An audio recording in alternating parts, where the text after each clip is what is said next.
முதல்ல இந்த சிதம்பரையர்னு சொன்னார் இல்லையா எங்கள் தாத்தா, அவர் வந்து 92 வயசு வரைக்கும் இருந்தார்.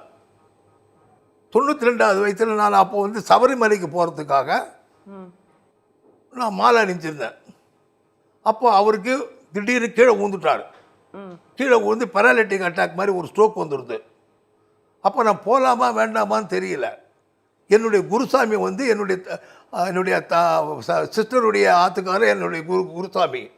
அவர் தார்வாரில் எல்ஐசியில் வேலையில் இருந்தார். நான் என்ன பண்ணார் இருந்தேன், தார்வாருக்கு போய் அவரையும் ஆசிட்டு அவர் மூலியமாக இது வாங்கி இருமுடி கட்டி எனக்கு போகலான்னு சொல்லிட்டு முடிவு பண்ணோம். அப்போ இவருக்கு இந்த மாதிரி ஆகிப்போச்சு தாத்தான்னு சொல்லிட்டு டாக்டரை கேட்டேன். டாக்டர் சொன்னார் அவருக்கு ஒன்றும் ஆபத்து கிடையாது, அவருக்கு வந்து ஃபிசியோதெரப்பி எக்ஸசைஸ் கொடுத்து ஸ்பீச் தெரப்பி கொடுத்தா சரியாக போயிடும், உயிருக்கு அவருக்கு எந்த காலத்துலேயும் ஆபத்து கிடையாது, தாராளமாக நீ போயிட்டு வரலான்னார். இதை நம்பி நான் இங்கேருந்து தார்வார் போயிட்டேன். தார்வார் போன உடனே அங்கே சாயங்காலம் போய் சேர்ந்தேன். ராத்திரி சாப்பிட்டு படுத்துட்டோம். குருசாமி பக்கத்தில் படுத்துட்ட உடனே விடிய காத்தால் எனக்கு ஒரு கனவு, எங்கள் தாத்தா செத்து போயிடுற மாதிரியும் நான் வந்து குரு வேஷத்தை கலைச்சிட்டு ஐயப்பன் கோயிலுக்கு போகாத மாதிரியும் வந்தது. என்னடா இந்த மாதிரி கனவு விடிய காத்தால் வருதுன்னு சொல்லிட்டு குருசாமி எழுப்பி கேட்டேன். அவர் சொன்னார், நான் வந்து இருமுடி கட்டுறதுக்கு தான் குருசாமியை தவிர எனக்கு அதுக்கப்புறம் ஞானம் கிடையாது, நீ இதை தெரிஞ்சுக்கணுன்னா ஒன்று செய்ய, இங்கேருந்து கோகாக்குன்னு ஒரு இடம் இருக்குது, ஒரு 60 கிலோமீட்டரில். அந்த கோகாக்கில் ஒரு பள்ளிக்கூடம் இருக்குது, வெங்கடேஸ்வரா பள்ளிக்கூடம்னு. அந்த பள்ளிக்கூடத்தில் மகா பெரிவாளும் புது பெரிவாளும் கேம்ப் பண்ணின்னு இருக்கான். அவளை போய் கேளுங்க, அவள் உத்தரவு கொடுத்தா என்னோட வாங்க, இல்லைன்னா விழுப்புரம் போயிடுங்கன்ட்டார். சரி, நான் புறப்பட்டு அங்கே போகிறதுக்கு போனேன். அந்த குருசாமி என்னுடைய அம்மாவை நானும் வரேன்னா சரி 2 பேரும் போனோம். எனக்கு ஒரு சாட்சி கிடச்சிது, நானே சொன்னால் பொய் ஆகிடலாம். 2 பேருமா நேரம் அங்கேருந்து போன உடனே வெங்கடேஸ்வரா பள்ளிக்கூடத்தில் புது பெரியவா மட்டும் உட்காந்து தீர்த்தம் கொடுத்துருந்தா. அன்றைக்கி செவ்வாய்க்கிழமை 1:30 மணிக்கு நாங்கள் போப்பா தீர்த்தம் எல்லாருக்கும் கொடுத்துருந்தார். நான் போய் கையை நீட்டினோன்னு உதிரினி எடுத்து உள்ளே போட்டார். எப்போ எங்கே வந்தேன் ஏன் வந்தேன்னு கேட்டார். என்ன பெரியவாளை தரிசனம் பண்ண வந்தேன்னு. அதெல்லாம் நம்ம அப்புறம் பேசலாம், இப்போ நான் அவனை சொல்ல கேட்டுக்கோ. இங்கேருந்து ஒரு 10 கிலோமீட்டர் மலை மேலே கோகாக் ஃபால்ஸ் இருக்குது. அந்த நீர்வீழ்ச்சிக்கு பக்கத்தில் ஒரு சின்ன சிவன் கோயில் இருக்குது. அந்த சிவன் கோயில் இருக்கிற இடத்துல மகா பெரியவா இருக்கா. உனக்கு ஒரு செய்தி சொல்கிறதுக்கு காத்துன்னு இருக்கா, நீ போய் மகா பெரியவாவை பார்.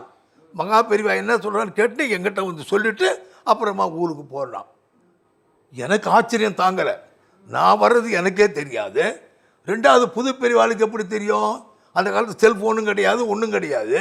நான் மகா பெரியவாளுக்கு தானே இந்த ஞானமெல்லாம் இருக்குதுன்னு நினச்சிருந்தேன். இந்த மரமண்டை மூளை புது பெரியவாளுக்கு எந்த பெரியவாளாக இருந்தாலும் அவளுக்கு இந்த ஞானம் உண்டுங்கிறது அப்போ தான் தெரிஞ்சுட்டேன். சரின்னு சொல்லிட்டு நேராக போனோம். ஒரு ஆட்டோவில் ஏறிட்டு போனால் அந்த ஆட்டோ 3 இடத்துல நின்று போச்சு. அவ்வளோ ஸ்டீப்பான மலை. அந்த மலையில் எப்படி இந்த பகவான் போய் ஏறி போனான்னு தெரியல. போன உடனே சிவன் கோயிலில் போன உடனே அங்கே 2 பேர் வந்தாங்க. ஒருத்தர் ஸ்பின்னிங் மில் மேனேஜரு, அவர் மகாராஷ்டிரக்காரரு, இன்னும் ஓனரு, இன்னொருத்தர் மேனேஜர், அவர் வந்து மாயவரம் சுவாமிநாதன் பேர். ஐயப்ப சாமிகளை நீங்கள் சாப்பிட வாங்க, நீங்கள் சாப்பிட வர போகிறீங்கன்னு எங்களுக்கு தெரியும், நாங்கள் ரெடி பண்ணி வச்சுருக்கோன்னா. ஐயா, நான் வர்றது எனக்கே தெரியாது, உங்களுக்கு எப்படி தெரியும், நீங்கள் பண்ணி வச்சுங்கன்னா. பெரியவா சொன்னால் என்னை பார்க்க 2 ஐயப்ப சாமிகள் வருவா, அவளுக்கு நீ சாப்பாடு ரெடி பண்ணுன்னு சொன்னால் அதுக்கு தான் நாங்கள் ரெடியாக இருக்கோம். நான் பெரியவாளை பார்க்க சாப்பிட மாட்டேன், எனக்கு எல்லாமே புதுராக இருக்குது. புது பெரியவா இப்படி சொல்கிறா, மகா பெரியவா இப்படி சொல்கிறா, எனக்கு கையும் உள்ள காலம் உள்ள பெரியவாளை தான் பார்ப்பேன்னு சொல்ல பார்த்து ஒரு பக்கத்தில் இருந்த ரூம்லேருந்து டமான்னு கதவை திறந்துன்னு வந்தார். வந்தவர் எப்படி வந்தார்னா ஆக்ரோஷமாக வந்தார். பார்த்தா அப்படி நெருப்பு இது வர மாதிரி இருக்குது, கண்டுந்து நெருப்பு வர்ற மாதிரி. யாரெல்லாம் என்னை பார்க்க வந்திருக்கா அப்படின்னு கேட்டார். நான் இன்னும் கூட இருந்த பாலு அப்போ பக்கத்தில் இருந்தார். சிதம்பரையர் பேரை வந்திருக்கானார். உன்னை யார் இங்கே வர சொன்னான்? உங்கள் தாத்தா நிலைமை சரியில்லாத போது நீ எப்படி இங்கே வந்த அப்படின்னு கேட்டார்.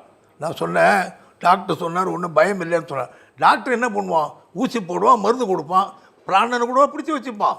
எங்கள் கணக்கு இன்றைக்கி சாயங்காலம், உங்கள் கணக்கு நாளைக்கு காத்தால் உடனடியாக ஊர் போய் சேர், போய் கீழே பெரியவாளை பார்த்துட்டு அப்புறமா போ உத்தரவு கொடுத்து அனுப்பிச்சுட்டார். அப்புறம் திருப்பி அன்றைக்கி ஓடி வந்து கீழே வந்து புது பெரியவாளை பார்த்தோம். அப்போ மணி ராத்திரி 7:15 ஆகிப்போச்சு. அங்கே தான் உக்காந்துருந்தா. என்ன பெரியவா சொன்னாலா, ஏதாவது புரிஞ்சுதா அப்படின்னா, ஏதாவது சந்தேகம் இருந்தால் என்ன கேளுன்னார்.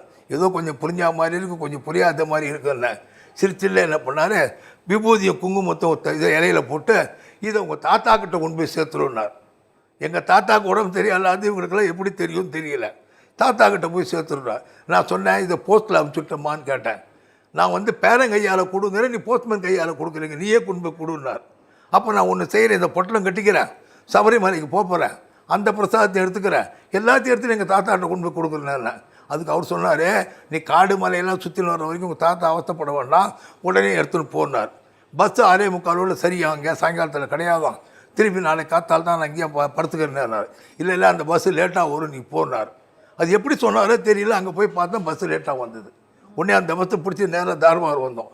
தார்வார் வந்த உடனே எனக்கு சரியான நைட்டில் அங்கே பஸ்ஸு கிடையாது. அப்படி இப்படி கட்டப்பட்டு வரத்துக்குள்ளே நாங்கள் விழுப்புரம் வரத்துக்குறோம். நாங்கள் விழுப்புரம் வரத்துக்கு நான் என்றைக்கு வரணும், அதுக்கு முதல் நாள் எங்கள் தாத்தா காத்தால் 6 மணிக்கு இறந்து போயிட்டார். அது என்ன ஆச்சுன்னா, அன்றைக்கி காத்தால் எங்கள் தாத்தா செத்து போகிறதுக்கு முன்னாடி அந்த தெரு வழியாக மகாபெரிவா நடந்து வந்துட்டுருக்காளாம். ஒரு ஐயங்கார் வைஷ்ணவ மாமி, ஐயோ என்ன பெரியவா தனியாக நடந்து போகிறாளே அப்படின்ட்டு பின்னாடி ஃபாலோ பண்ணி வந்தாலாம். வந்தவுடனே எங்கள் தாத்தா வீட்டுக்கு ஆற்று கதவை திறந்துருந்துதான், எல்லா கதவும் திறந்து உள்ளே போனாலாம். இந்த மாமியும் போய் பார்த்தாலாம். எங்கள் தாத்தா படுத்துருக்கிற இடத்துல போய் என்னமோ பேசினாராம். என்ன சொன்னார் ஏன் சொன்னார் தெரியல, மகாபெரிவாளை காணுமா.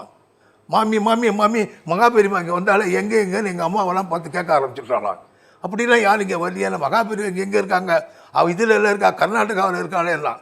இப்போ நான் என் கண்ணால் பார்த்தேன், நான் பின்னாடியே வந்தேன் அப்படின்னாலாம். உடனே பார்த்தா எங்கள் தாத்தா பிராணம் போயிடுது. அவரை வந்து பார்த்து அனுகிரகம் பண்ணி அவர் பிராணம் போயிருக்கு. உடனே நான் என்ன பண்ணேன், மறுநாள் தான் வந்தேன். மறுநாள் வந்த உடனே வீட்டுக்கு போனேன். ஐயோ இந்த மாதிரி நேற்றே போயிட்டார், இப்போ எல்லாம் சுடுகாட்டுக்கு போயிருக்கா, சஞ்சயனத்துக்கு பாலுக்கு போயிருக்கா, நீ வேணா அங்கே போடலாம் சரின்ட்டு போனேன்.